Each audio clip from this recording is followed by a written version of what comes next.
तो friends, democratic politics का आपको जो सिलेबस दिया गया है क्लास 10th के अंतर्गत, उसमें हमने चैप्टर फर्स्ट को डिस्कस करना है। So what is chapter first? Chapter first किसकी बात करता है, किस कंसेप्ट की बात करता है, और वो कंसेप्ट हमारे लिए क्यों इंपॉर्टेंट है और उसे हम कितने इजी वे में समझेंगे, इस लेक्चर में मैं आपको बताऊंगा। फर्स्ट ऑफ ऑल मैं आपको टॉपिक नेम जरूर यहां पर क्लिक कर देता हूं कि पावर शेयरिंग। हमने बात की डेमोग्राफी की, डेमोक्रेसी की। उसी डेमोक्रेसी के अंतर्गत सबसे पहला चैप्टर जो आपको दिया गया है, power sharing. What is power sharing? अब कोई भी जो कंट्री है, रूल करने वाले वहां पर जो टाइप्स होते हैं, जैसे कहीं राजा का शासन होता है, कहीं पर चुने हुए प्रतिनिधि शासन करते हैं, कहीं पर अलग अलग प्रत्यक्ष अप्रत्यक्ष डायरेक्ट इनडायरेक्ट टाइप से वहां पर लोगों को इलेक्ट किया जाता है। उनमें किसी के पास डायरेक्ट पावर होता है, किसी के पास वो पावर डिस्ट्रीब्यूट किया जाता है ना, अलग अलग फॉर्म में उनको डिस्ट्रीब्यूट किया जाता है। तो ये जो चैप्टर है, इस चैप्टर के अंतर्गत आपको दो एग्जांपल्स दिए जा रहे हैं वर्ल्ड में, दो कंट्रीज, जिनमें एक एग्जांपल श्रीलंका जो हमारा नेबर कंट्री है, जिससे हमारी समुद्री सीमा भी लगती है, तमिलनाडु से कुछ ही किलोमीटर दूर है, और दूसरा कंट्री है बेल्जियम, जो यूरोप के अंतर्गत हमें देखने के लिए मिलता है, जिसकी कैपिटल ब्रुसेल्स है। इन दोनों में डेमोक्रेटिक या डेमोग्राफी के हिसाब से अगर हम देखें तो पावर के क्या कंसेप्ट रहे, उन चीजों को यहां पर बताया गया।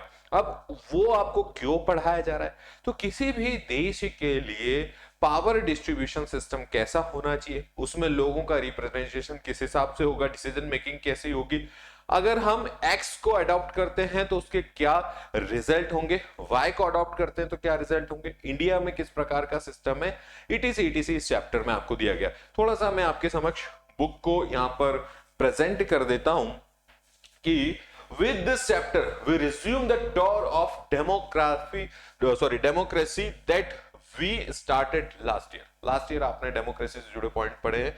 we noted last year that in a democracy all powers does not rest with any one organ of the government।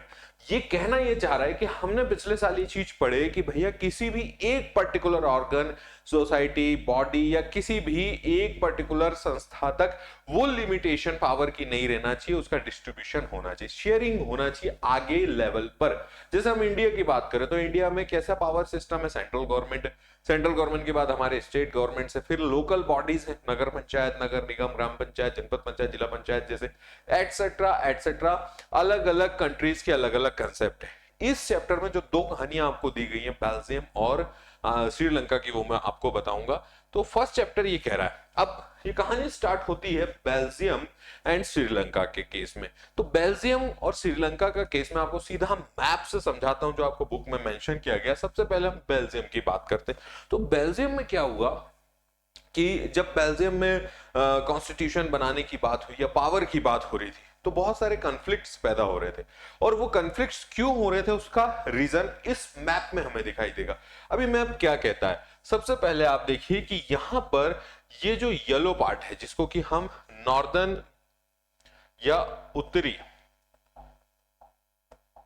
Belgium कह सकते हैं, नॉर्दर्न बेल्जियम या उत्तरी बेल्जियम। हाँ, अब यहां पर इस पॉइंट ऑफ व्यू में यहां ये देख सकते हैं आप, डच स्पीकिंग। तो ये जो एरिया था, यहां की पॉपुलेशन जो थी वो लैंग्वेज बोलती थी, जो उस लैंग्वेज का नाम था डच, या अधिकांश जो पॉपुलेशन थी वो डच बोलती थी। लगभग 59% लोग यहां पर क्या थे, डचिस थे। ये जो रेड वाली पॉपुलेशन है, ये कौन सी भाषा बोल रही है? तो ये जो पॉपुलेशन है, ये जो लैंग्वेज यूज कर रही है वो लैंग्वेज है फ्रेंच, जो फ्रांस में चलती है। ठीक है, फ्रेंच लैंग्वेज यूज कर रही है। ये यहां पर आपको छोटा सा जो एरिया दिख रहा है, ये एरिया है जर्मन बोलने वाले लोगों का। अब जो 1% के आसपास, लगभग 59% की पॉपुलेशन जो है वो डचेस की है। उसके बाद में यहां पर जो मेजर पॉपुलेशन है 40% के आसपास, वो आपको फ्रेंच बोलने वालों की दिख रही है, और 1% जर्मन। अब यहां समझना, इसकी जो कैपिटल है, राजधानी है बेल्जियम की, वो है ब्रुसेल्स। ये जो इलाका आपको दिख रहा है, ये है ब्रुसेल्स, बेल्जियम की राजधानी। सीन ये हुआ कि बेल्जियम का जब डेवलपमेंट हो रहा था तो उसमें जो एजुकेटेड लोग, पावर वाले लोग, पैसे वाले लोग, अधिकांशतः जो देश को चलाने वाले लोग थे, वो भैया किस कम्युनिटी से थे या कहां से थे? फ्रेंच बोलने वाले लोग थे। जबकि पॉपुलेशन वाइज अगर हम देखें तो अधिकांश संख्या किसकी थी?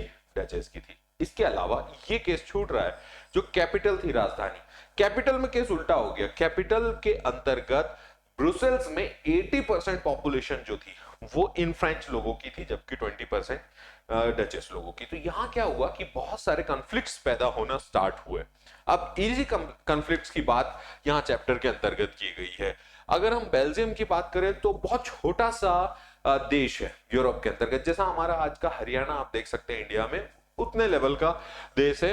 इट हैज बॉर्डर्स विद, जिसकी border France, Netherlands, Germany and Luxembourg, इन 4 देशों से अपनी बाउंड्री लाइन साझा करता है। It has a population of a little over 1 crore, 1 crore के आसपास या थोड़ी अधिक 1 करोड़ से इनकी पॉपुलेशन है। About half the population of Haryana, जिसको हम कह सकते हैं हरियाणा से भी आधी यहाँ की पॉपुलेशन है। The ethnic compensation of these small countries is very complex. Of the countries total population 59%, जैसा मैंने आपको बता दिया डच स्पीकिंग की बात, 40% की हमने फ्रेंच की चर्चा कर ली, और रिमेनिंग 1% जो जर्मन बोल रहे थे।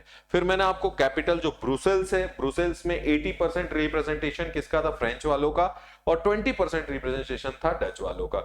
अब the minority French speaking community was relatively rich and powerful. जैसा स्टार्टिंग में मैंने आपको बताया कि फ्रेंच बोलने वाले जो लोग थे बेल्जियम में, वो रिच थे, पावरफुल थे, डेवलप्ड लोग थे एज कंपेयर टू अगर हम डचेस की बात करें, डचेस के पास डेवलपमेंट थोड़ा देरी से पहुंचा, वहां पर उतना डेवलपमेंट वैसा हो नहीं पाया। तो भैया इसके चलकर में डच बोलने वाले और फ्रेंच बोलने वालों के बीच में कॉन्फ्लिक्ट, सीधी सी बात है, 2 कम्युनिटी होगी तो कॉन्फ्लिक्ट होगा। अब ये कॉन्फ्लिक्ट बढ़ा 1950 और 1960 के दशक में, 1950s एंड 60s में ये चीजें बढ़ने लगी। अब इसके लिए होता क्या है, अगर हम बात करें, ये कंपेयर कर रहा है श्रीलंका से भी, पर मैं आपको केस श्रीलंका का सेपरेट बता देता हूं, पहले आप इसको समझिए। यहां पर अगर हम डचेस की बात करें, इनकी बात करें, चलिए आप श्रीलंका को भी पैरेलल लेके चलिए। देखिए कहना ये चाह रहा है चैप्टर में कि आपके पास एक केस आ गया है बेल्जियम का। इस केस के अंतर्गत क्या हो गया है, 3 कम्युनिटी है, एक फ्रेंच, एक आपकी डचेस और 1% जर्मन, जिसमें प्रभुत्व वाले लोग जो हैं, जो पावरफुल लोग हैं, एजुकेटेड लोग हैं या डेवलप्ड लोग जिनको कहें, वो फ्रेंच लोग हैं जो 80% के आसपास कैपिटल में रह रहे हैं ब्रुसेल्स में, और बाकी जो डचेस हैं, इन दोनों में कॉन्फ्लिक्ट होना स्टार्ट हुआ 50-60 में। दूसरा केस यहीं पर पैरेलल श्रीलंका का। अब श्रीलंकन केस में ये है, यहां पर आप देखिए, let us compare this to the situation in other country. Sri Lanka, Sri Lanka हम सभी जानते हैं हरियाणा जैसे ही एग्जांपल आप ले सकते हैं, छोटा सा जैसे बेल्जियम, वैसे श्रीलंका कोई बहुत बड़ी कंट्री नहीं है, पॉपुलेशन वाइज भी, एरिया वाइज भी। अब यहां सीन ये हुआ कि श्रीलंका हैज जो है has a diverse population, the major social group, उनके पास जो सबसे बड़ा पॉपुलेशन ग्रुप था वो था 74% का सिंगली लोगों का। इसको आप श्रीलंकन मैप में आपको बताता हूं कि ये जो आपको ये पूरा बेल्ट दिख रहा है येलो वाला, ये सिंगली मतलब वहां की जो भाषा है सिंगल, उसको बोलने वाले लोग थे। जैसे वहां हम डचेस और फ्रेंच की बात कर रहे हैं, ये पूरा येलो बेल्ट आप देख सकते हैं 74% यही लोग कवर कर रहे हैं, है ना। दूसरा फिर है श्रीलंकन तमिल। अब ये जो श्रीलंकन तमिल थे ये थे 18%, इसमें सॉरी तमिल जो थे 18%, इसमें बाइफर्गेशन था इंडियन और श्रीलंकन का। श्रीलंकन जो कि 13% के आसपास थे उस 18 में, और रेस्ट जो अगर हम बात करें तो वो आपके 5 से 6% इंडियन जो भारत से श्रीलंका गए थे अंग्रेजों के टाइम पर खेती बगान या कुछ इस तरीके के वर्क के लिए, वो लोगों की पॉपुलेशन थी। रेस्ट पॉपुलेशन जो है यहाँ पर 7% के आसपास आपको अदर लोगों की देखने के लिए मिलेगी, क्रिश्चियंस कम्युनिटी की। तो ये पूरा कंसेप्ट इसका हो गया। अब यहाँ क्या होता है श्रीलंका में, आप देखेंगे ये मैंने आपको बता दिया, Tamils 13%, the rest who forefathers came from India, जो मैंने आपको बताया, बाकी लोग इंडिया से जो माइग्रेट करे थे इंडियन तमिल, उनकी यहाँ पर पूरा बाइफर्केशन बताया। 7% Christians who are both Tamil and Sinhalese, जो कि उनमें तमिल भी थे सिंगलिश भी थे।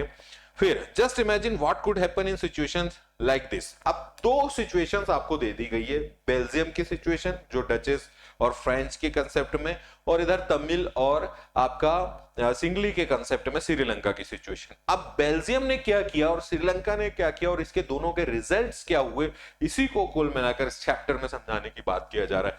द डच कम्युनिटी, देखिए यहां पर क्या हुआ in Belgium, the Dutch community could take advantage of its numerical majority force। अब होना तो ये चाहिए कि डच की पॉपुलेशन वहां 59% थी बेल्जियम में टोटल, तो भैया उनको एज मिलना चाहिए, उनको पावर मिलना चाहिए, जो कि पावर ज्यादातर फ्रेंच लोगों के पास था। तो उन्होंने क्या किया, its will on the French and German speaking population, this would push the conflict among communities। अब इससे ये होता कि दोनों कम्युनिटीज में कंफ्लिक्ट बढ़ता, किसी एक के पास पावर ज्यादा होता। तो इन लोगों ने क्या किया कि जो गवर्नमेंट बनाई, अब सरल शब्दों में समझिए सेंट्रल गवर्नमेंट, एक बंदा वहां पर डच कम्युनिटी का होगा, एक बंदा वहां पर जो है आपका फ्रेंच कम्युनिटी का होगा, दोनों का इक्वल पार्टिसिपेशन।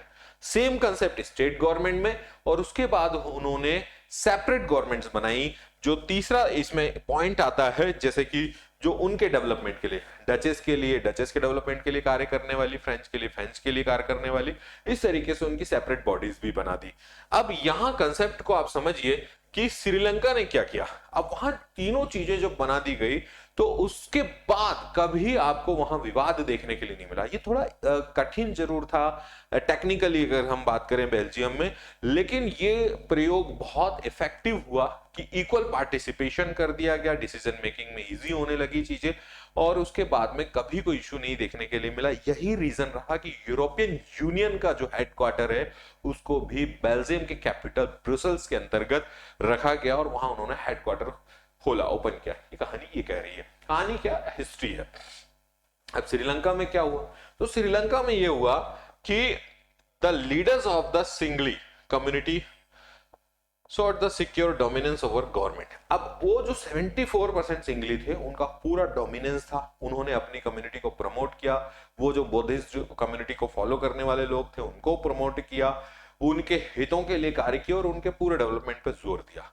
रेस्ट यहां पर छूट कौन गया, तमिल छूट गए, क्योंकि दूसरी बड़ी कम्युनिटी किसकी थी, तमिल की, जिसका सिचुएशन लॉन्ग टर्म में यह देखने के लिए मिला कि कई बार श्रीलंका में सिविल वॉर जैसी सिचुएशंस बनी, तख्ता पलट हो गया। बहुत बार हम अक्सर सुनते रहे, अभी लास्ट कुछ ईयर पहले भी श्रीलंका में सिविल वॉर, या जिसको हिंदी में गृह युद्ध कहा जाता है, ऐसी सिचुएशन की आपस में बहुत सारे चीजें हो रही हैं।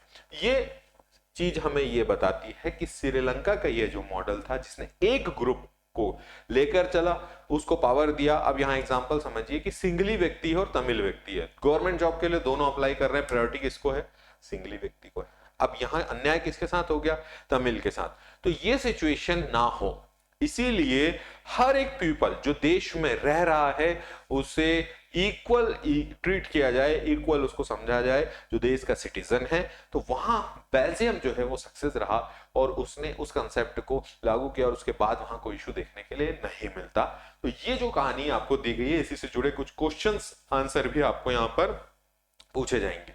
सेम कंसेप्ट हम इंडियन कंसेप्ट की बात करें तो what's wrong in the majority community rules, ये अगर हमने बात की है, मैंने आपको पूरा एक्सप्लेन किया, ये आपके चैप्टर में सिविल वॉर और एक्सेट्रा दिया गया है। ठीक है, अब हम यहां पर देखते हैं कि अगर हम बात करें अलग अलग कंट्रीज की, देखिए तो उसमें what do we learn from these two stories.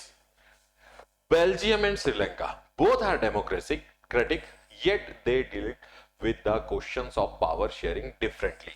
यहां जो चैप्टर का कोर है पावर शेयरिंग, इसी से तो चैप्टर शुरू हुआ टाइटल के साथ। तो वहां क्या किया, बेल्जियम के लोगों ने इक्वली पावर को शेयर किया अपनी कम्युनिटीज के साथ, उन्हें राइट्स दिए, उन्हें पावर दिए। जबकि वहां श्रीलंका में ये नहीं हुआ, वहां केवल सिंगलीज को पावर दिए गए, तमिल्स को, क्रिश्चियंस को वो पावर नहीं दिए गए, जिसकी वजह से वो कोलैप्स कर गया और वहां सिविल वॉर की सिचुएशन बनी। अब हम आगे बढ़ते हैं और यहां पर why power sharing is desirable, क्यों जरूरी है उसकी यहां पर बात की गई है। क्यों, क्योंकि बैलेंस बना रहे।